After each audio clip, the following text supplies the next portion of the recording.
A silent butcher refuses the extortion of the local mafia in his small shop in Buenos Aires. But when the thugs return to teach him a lesson, they discover that he is not a simple meat cutter, but a deadly legend known as the Shadow, who will transform his butcher shop into a human slaughterhouse. The bell above the door tinkled softly on that gray afternoon. The sound, though faint, seemed to resonate with a sinister echo throughout the butcher shop. For men entered, their Italian shoes echoing against the black and white tile floor. The leader, a man in a gray suit and a cynical smile, approached the counter, gently tapping the marble surface with his gold ring. The owner asked, his voice smooth, contrasting with the hardness of his eyes. From the back of the shop emerged a figure. The butcher, tall and thin, with hair that was a mix of gray and white, and an immaculately white apron. His movements were precise, measured, as if each step was part of a well-rehearsed choreography. His large, callous hands meticulously cleaned a cloth with the same attention he would give to his best knives. "We have a proposal for you," continued the man in the suit. "It's simple. Protection in exchange for a small weekly fee, of course." The butcher remained silent, his dark eyes studying each of the visitors. There was no fear in his gaze, nor anger, only an unsettling calm, like the stillness before a storm. The neighborhood had changed in the last few months. Small shops and family restaurants all paid their fee. It was the price of tranquility on these streets where the law seemed to have forgotten patrol. But this butcher shop, with its modest facade and silent owner, had remained untouched until now. And, well, the leader leaned over the counter, his breath of expensive cigar mixing with the smell of fresh meat. "What do you say?" The butcher continued cleaning his hands with the cloth, his movements slow and deliberate. The silence grew thick, almost tangible on the walls. The knives, perfectly aligned, gleamed under the fluorescent light, their blades reflecting the silhouettes of the visitors like steel mirrors. When the butcher's response finally came, it was so soft that it barely disturbed the air, but each word fell like a drop of ice in stagnant water. "Tomorrow," he said simply, "we will have fresh meat." The sun had barely risen when the butcher began his daily routine. His hands moved with surgical precision as he sharpened the knives, a ritual he performed every morning before opening the shop. The sound of steel against the sharpening stone awakened memories he preferred to keep buried. Buenos Aires, 1985. The young man, he once was found himself in an austere room, learning the art of the knife under the tutelage of an old man with severe eyes. "It's not the edge that kills," the old man would say. "It's the precision." Those lessons were not for cutting beef. The memory dissipated like morning mist as he placed the knife in its place. His fingers brushed a small scar on his left wrist, a reminder of his first mission in Paraguay. The government needed certain problems to disappear, and he was exceptionally good at making things disappear. As he prepared the counter, his eyes constantly scanned the street through the glass. It was a habit he couldn't break. The continuous evaluation of threats, escape routes, and vantage points. The butcher shop, with its simple and orderly layout, had been meticulously designed. Each shelf, each hook, each surface could be transformed into a tactical advantage, if necessary. Bogota, 1992.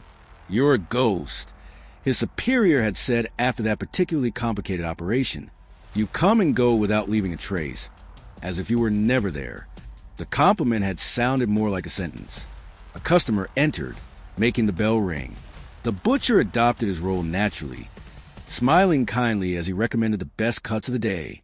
His hands, which had once executed classified missions in half a dozen countries, now wrapped meat in wax paper with the same precision.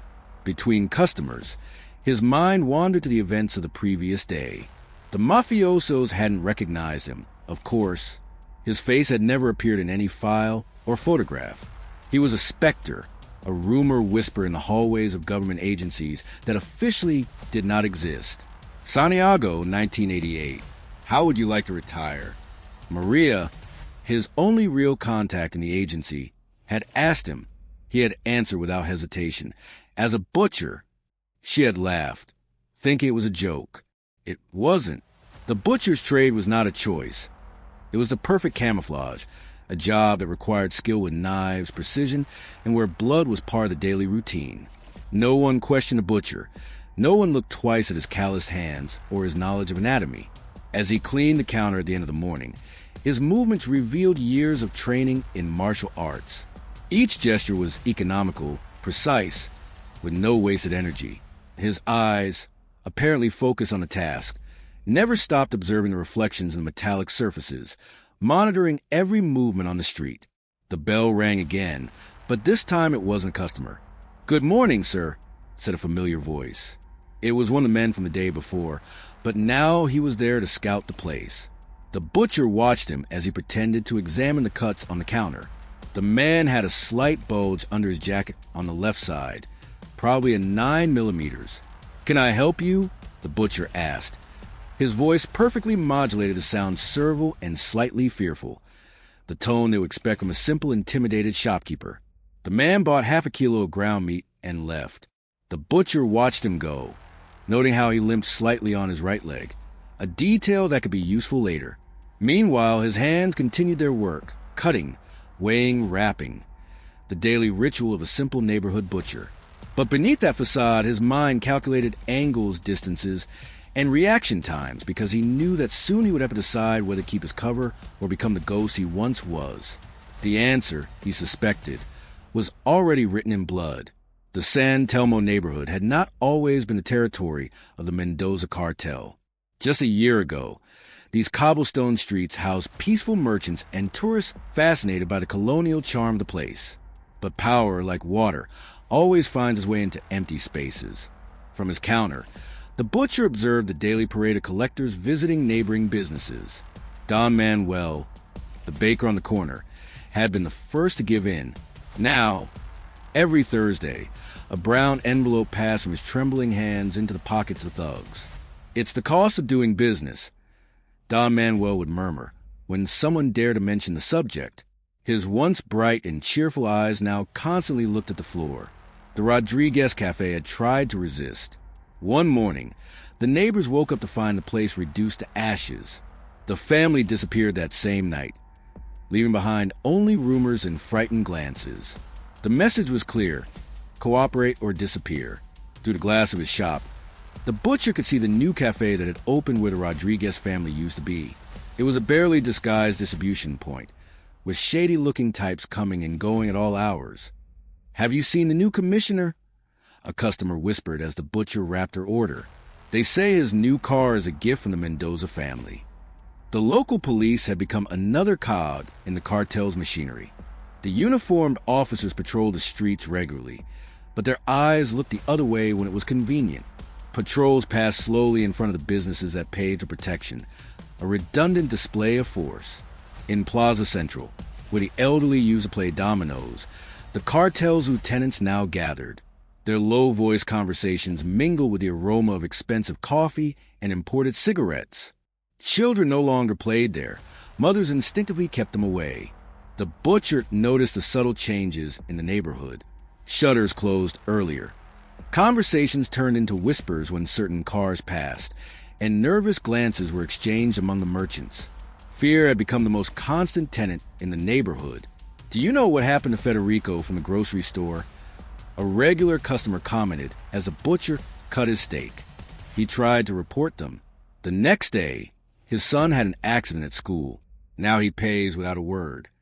Stories multiplied like rats in the darkness. Each day brought a new tale of intimidation, a new victim of the protection system.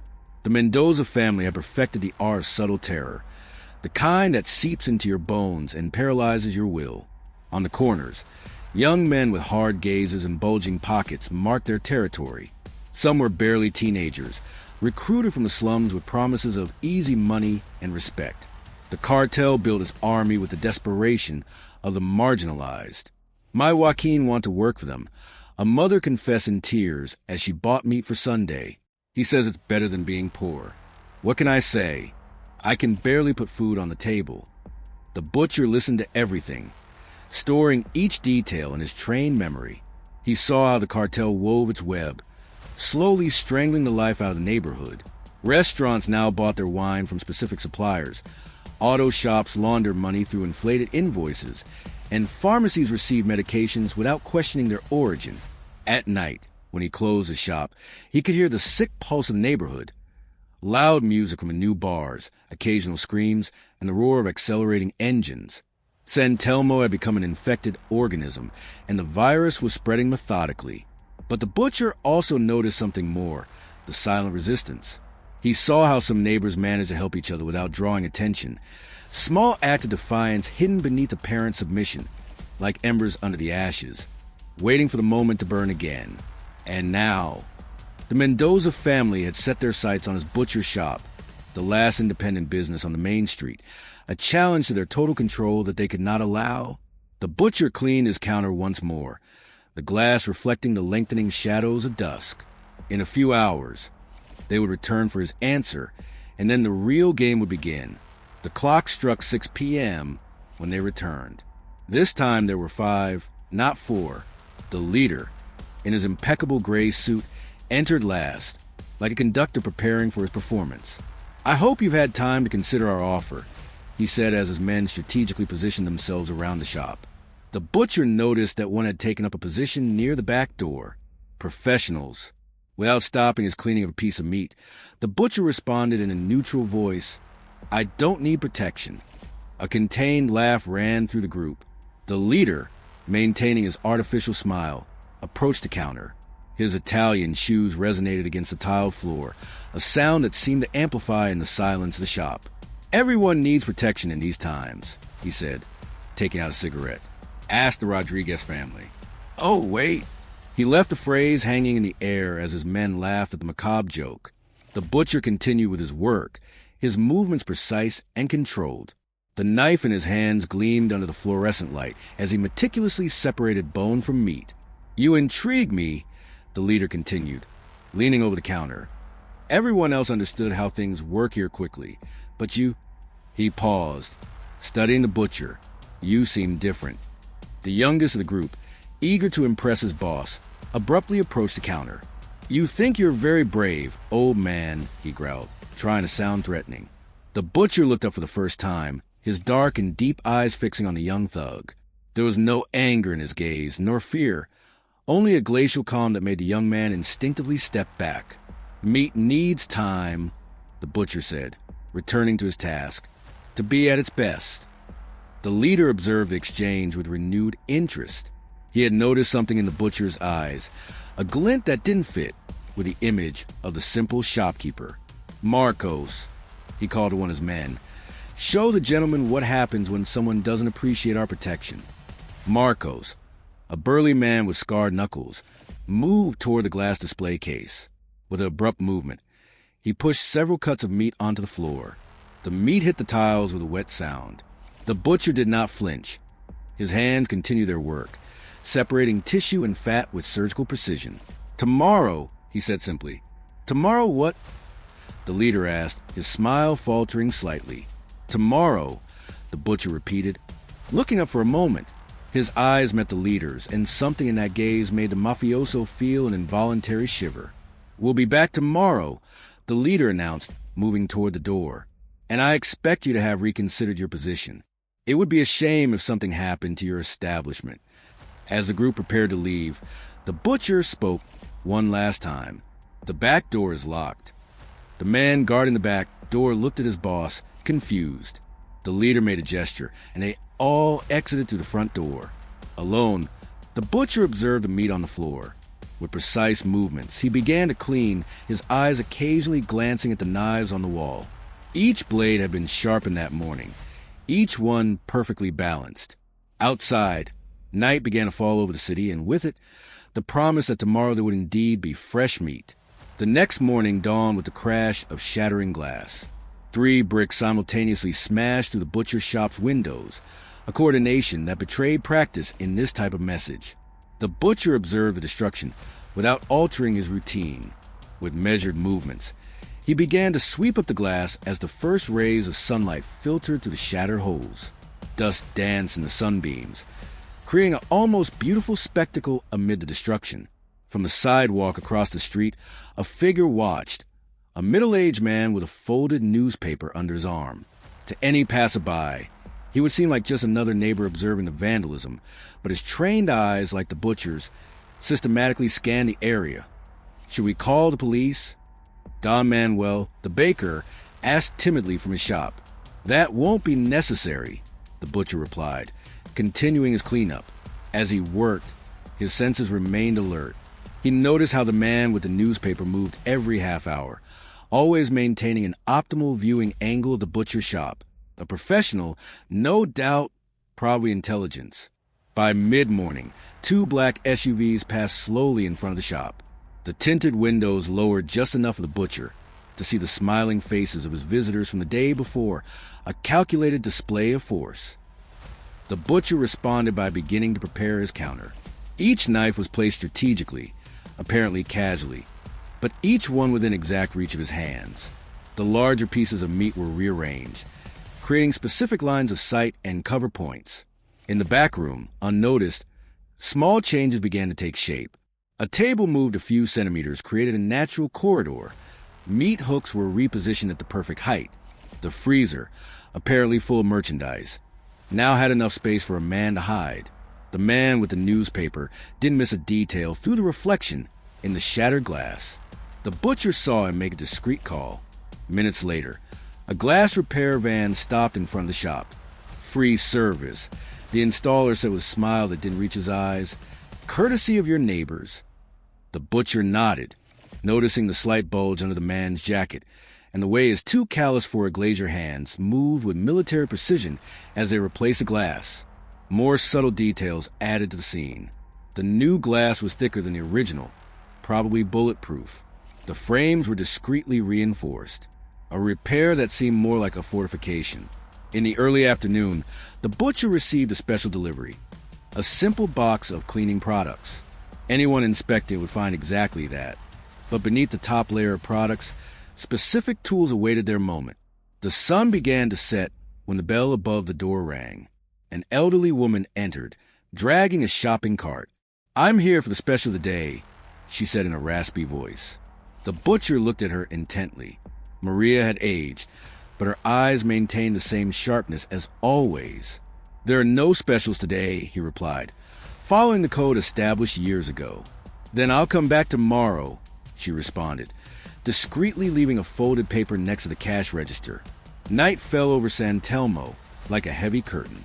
The lights of the butcher's shop continued to shine, casting long shadows on the sidewalk. The man with the newspaper had been replaced by a younger one who pretended to wait for the bus. In the back room, the butcher unfolded Maria's paper, a detailed map of the cartel's escape routes, schedules, names, information that only a government agency could obtain. The preparations were almost complete. Tomorrow, when the Mendoza family returned for his answer, they would find something more than a simple butcher. But for now, in the quiet of the night, only the rhythmic sound of a knife being sharpened could be heard, with precise, methodical precision. Midnight brought an unexpected visit. The knocking on the back door had a specific rhythm. 3 quick knocks, pause, 2 slow ones, a code he hadn't heard in years.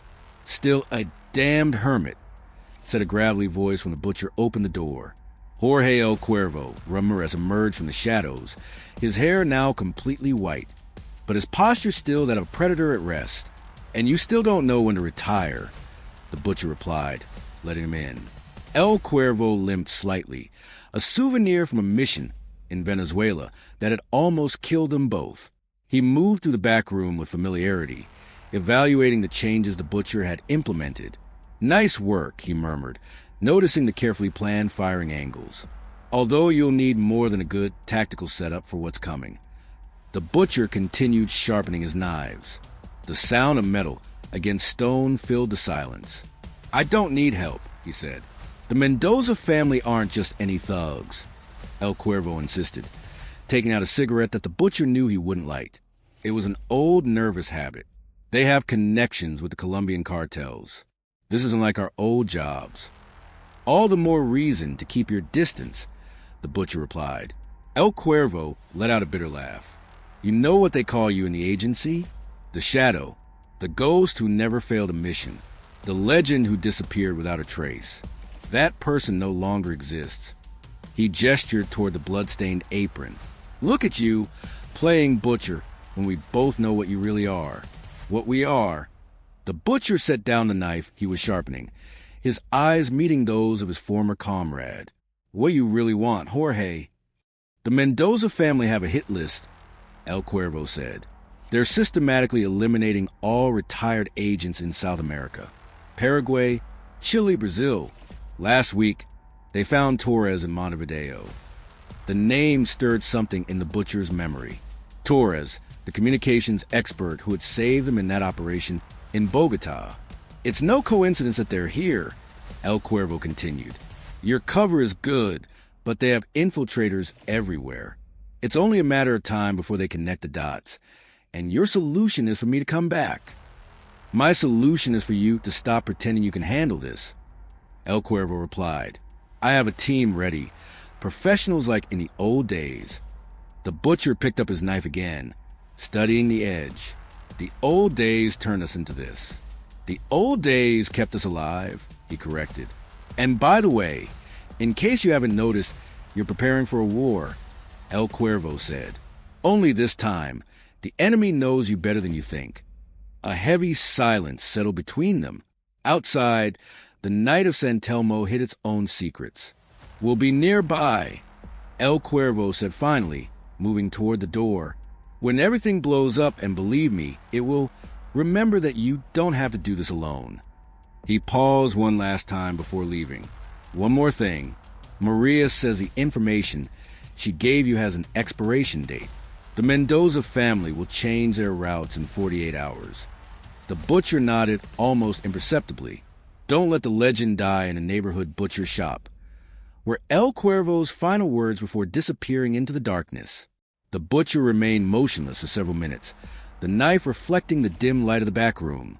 In the reflection of the blade, for a moment, he saw not the butcher, but the ghost he once was. The decision had already been made. It always had been. The early hours before dawn witnessed a silent transformation. The butcher moved like a shadow through his shop, turning every corner into a potential trap, every everyday object into a weapon. The meat hooks, normally used to hang cuts of meat, were strategically repositioned. Some were slightly loosened, fluid. Others were reinforced, capable of supporting the weight of a man. In the freezer, behind the half-empty shelves, he installed an improvised pulley system. The heavy metal doors could close in seconds, turn the cold room into a deadly trap or a safe refuge, depending on who controlled the mechanism. The advantage of the terrain, he whispered to himself, remembering the lessons of his training.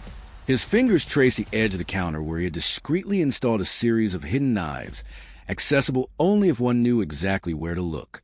The freshly mopped tile floor had a more sinister purpose. Certain areas had been treated with invisible but deadly slippery oil. A misstep at the right moment could be fatal. In the back room, he reorganized the boxes and shelves, creating a labyrinth. To a casual observer, it would seem like typical storage disorder, but each aisle, each corner had been calculated to force predictable movements in any intruder. The fluorescent lights on the ceiling were meticulously adjusted. Some were connected to a hidden switch, ready to create strategic shadow zones with a single movement. As he worked, his mind reviewed the profiles of his probable visitors. The authoritative leader would stay close to the exit. The two main thugs, trained but predictable, would try to flank. The young, impetuous one, eager to prove himself, would be the first to make a mistake. On the main counter, he arranged the butcher knives in an apparently casual order, but each blade had been selected for its specific balance. Each one was perfectly balanced for throwing or wielding. The best trap, he remembered his instructor's words, is the one that doesn't look like a trap at all. The first light of dawn began to filter in as he completed the preparations. He paused for a moment, evaluating his work. The butcher shop looked exactly the same as any other day, and that was precisely the idea. He changed his blood-stained apron for a clean one, and began his usual routine. Neighbors passing by early would see the same as always.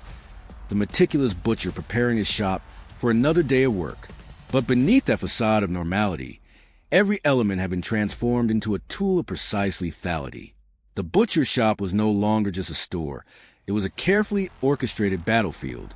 As he placed the open sign, his eyes lingered on the reflection in the glass. For an instant, He saw the operative he once was, the ghost that whispers called a shadow. He blinked and was once again the simple neighborhood butcher. The bell above the door rang.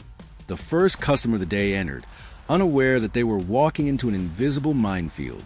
"Good morning," the butcher greeted, his voice calm, hiding the attention of the wait. "What will you have today?" The game was set. All that was left was for the players to arrive. Noon arrived with the roar of 3 black vehicles, stopping in front of the butcher shop. The sound of the doors closing resonated like gunshots in the suddenly deserted street. 8 men entered, more than expected, but it didn't matter. The plan accounted for variables. "Your time is up," the leader announced as his men fanned out in a practice pattern. "Do you have our answer?" The butcher continued cutting a loin, each movement precise and deliberate. "The meat is ready," he replied simply. The first move was quick. 2 thugs advanced toward the counter, while another headed to the back room. The young, impetuous one took a step forward, drawing a knife. Everything happened in seconds. The butcher spun. The butcher knife, transforming into a silver arc blood, spattered the counter before the first thug realized his throat had been slit. The second reached for his gun, but his feet found the treated floor. He slipped, and a meat hook pierced his shoulder, pinning him to the counter. "Kill him!" the leader shouted, backing toward the door. The lights flickered, and in the momentary darkness, 3 knives flew with surgical precision. 3 choke screams confirmed the hits. The man in the back room never saw the taut cable at neck height. He collapsed, gurgling, as the butcher emerged from the shadows like a specter. The young one with the knife attacked with blind fury. The butcher dodged a blow, grabbed the extended arm, and with a fluid movement, broke it in 3 places. The scream was cut short by a precise strike to the trachea. "It's him!" someone shouted. "It's the shadow!" The recognition came too late. The butcher moved among them like water among rocks, each movement bringing death.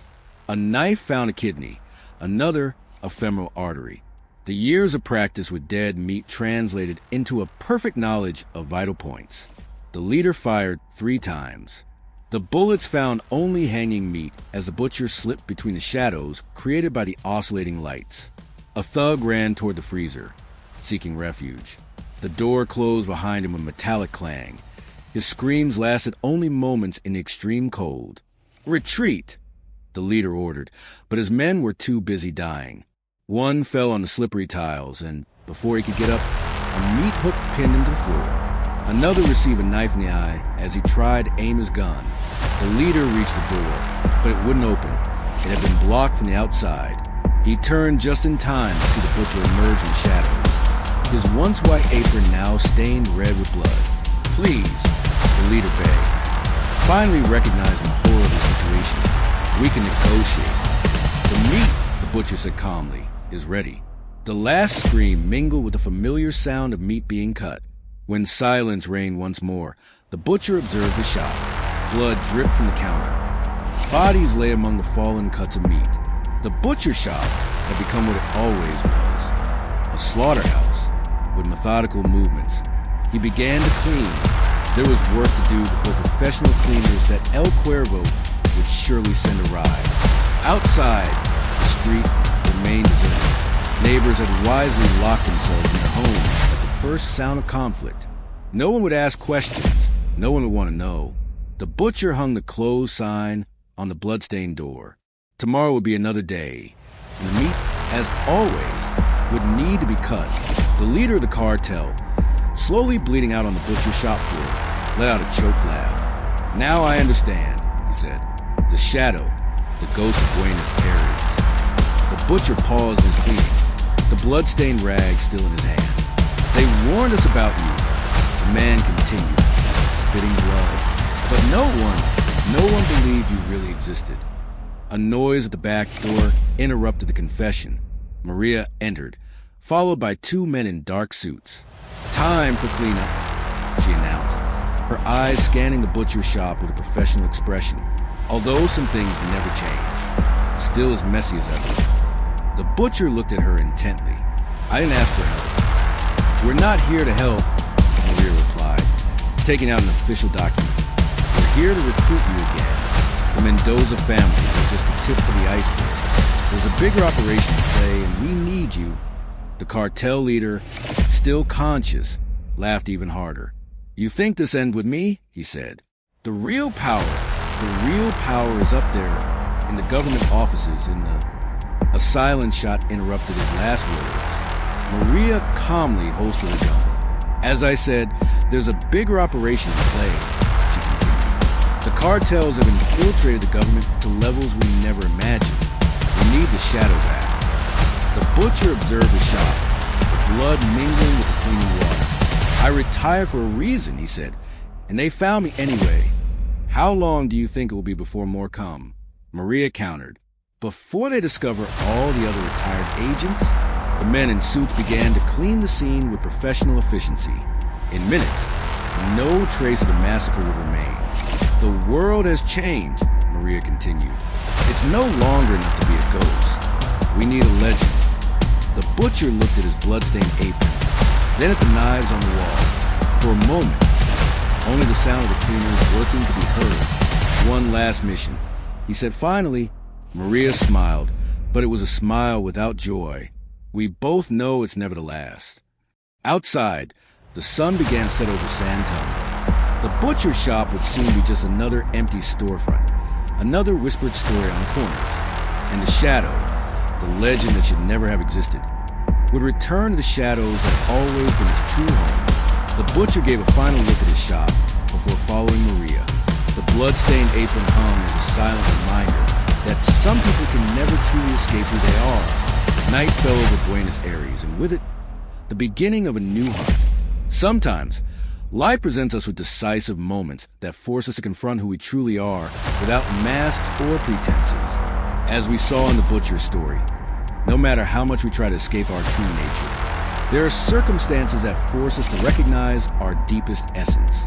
This man, seeking peace in the anonymity of a simple butcher shop, was compelled to awaken the warrior that lay dormant beneath his bloodstained apron. But this story goes beyond violence and revenge. It speaks to authenticity, to those fundamental truths that define us and that, no matter how much we try to bury them, always find a way to surface. The butcher did not choose to become the shadow again. It was the circumstances that reminded him he had never stopped being. And here arises the question for you. How many times have you tried to be someone you are not? How many masks do you wear in your daily life? We all have a past that haunts us, skills we hide, and truths we prefer to keep in the shadows. But as this story teaches us, there comes a time when we must decide. Do we keep up the appearances and everything within the screen to be authentic? Or do we have the courage to take off the mask and face the world with our true identity? The butcher chose to confront his reality. And although the price was high, he found a strange peace in accepting who he truly was. And you, who have come this far, what would you do in his place? Would you continue to maintain appearances when your very being screams for authenticity? Or would you have the courage to remove the mask and face the world with your true identity? These questions do not have easy answers, and each of us must find our own path. But if this story has stirred something within you, if it has awakened questions about your own authenticity and the masks you wear, then I invite you to continue this journey of self-discovery with us. Click on the video that appears on your screen now. There, you will find more stories that will help you explore those dark corners of your being, those truths that perhaps you've been avoiding. Stories that, like the butchers, will make you question what it means to be truly authentic in a world that constantly pushes us toward conformity. And if you haven't subscribed to the channel yet, this is the perfect moment to do so. Every week, we bring you new stories that challenge our perceptions, that make us question who we are and who we can become. Stories that, like this one, go beyond entertainment to touch the deepest fibers of our humanity. Moreover, by subscribing, you will join a community of people like you who are in search of something deeper, something more real in their lives. People who understand that each story is a mirror in which we can see ourselves reflected, an opportunity to grow and evolve. I am Cartel Legends, and like the butcher, I believe that we all have a story to tell, a truth to reveal. We'll see you in the next video, where we will continue exploring the mysterious paths of authenticity and self-discovery. Until then, remember, true strength does not lie in the masks we wear, but in the courage to take them off when necessary. Sometimes, Life forces us to confront our past, no matter how much we try to escape it. The butcher tried to leave behind his life as a shadow, but fate had other plans. And what would you do if your past knocked on your door? Would you keep running? Or would you face your true nature? If this story made you reflect on your own life, mask beware, I invite you to click on the video that appears on the screen. There, we will continue exploring stories that make us question who we really are. Don't forget to subscribe to the channel for more stories that challenge the boundaries between who we believe we are and who we truly are. I am Cartel Legends, and we'll see you in the next story.